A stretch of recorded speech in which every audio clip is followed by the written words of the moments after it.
So the next board I'm working on, which I'm calling the canal board for obvious reasons, is ready to be fitted together and all the various elements added. The first being the small overbridge over the canal. Then there's the station section, which contains a passing loop for the locos set at a higher level, and some buildings which are a barn, a pair of workers' cottages and a small station building. I then made some road sections out of cardboard to try and visualise how the road was going to work as it ran through the board. I put this in place just to get an idea. I then added in the pre-built section, which is the Crooked House pub that I made earlier. That sits next to the canal lock. And finally, a lifting bridge that goes over the canal, which appears to me to be slightly over scale, but I'm hoping it won't look too bad once it's all set in place.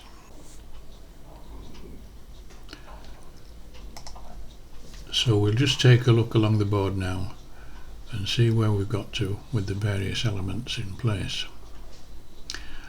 Living in Spain, it can be difficult for me to get the items I need at short notice, and I'd run out of slate card, so I ordered this from a company in Germany. It's a high-key rock slate foil, which you cut and then staple into place.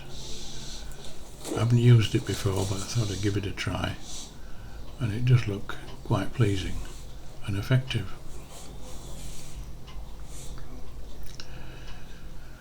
The next item I added was the station platforms.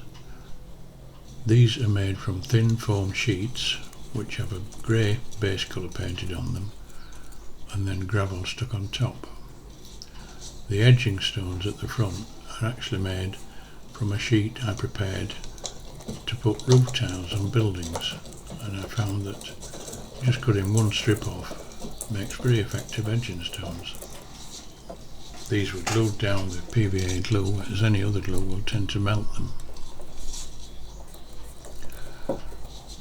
Next, I fitted another section of the high-key foil material, which I cut to size and bent and shaped, ready to fit in place with a staple gun.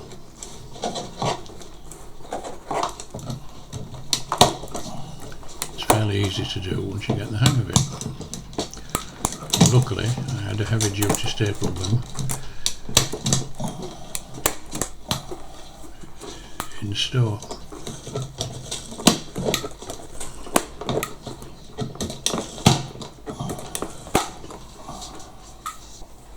Then I fitted the stone walling along the back wall.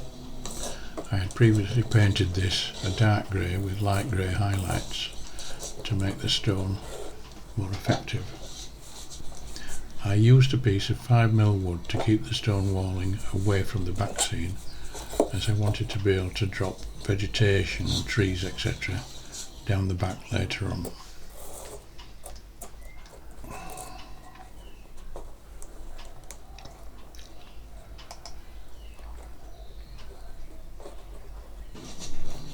The roads came next. I'd looked around for quite a while to find a material that was strong and tough but yet flexible to allow me to put in the curves and gradients that I needed, and I finally decided to use an old cutting mat, which turned out to be ideal. So this was cut to shape and then glued in position piece by piece.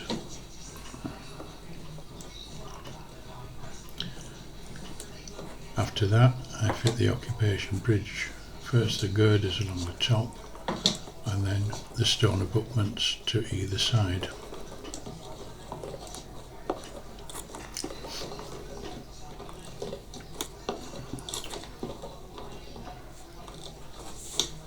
The final task on this session was to fit some basic ground cover. and for this I used a bag of Woodland Scenics blended turf. The area was first prepared with a coat of PVA glue, and then the turf was sprinkled onto it while still wet, and it will provide a base for further work later on. I had also tarmacked the road with a mix of scattered grey material to give it a more realistic effect. So for now we'll just take a look along the board, starting with the crooked house section, to see where we've got to. But I'm now waiting for supplies of fencing, walling and other scenic items before I can proceed to the next step.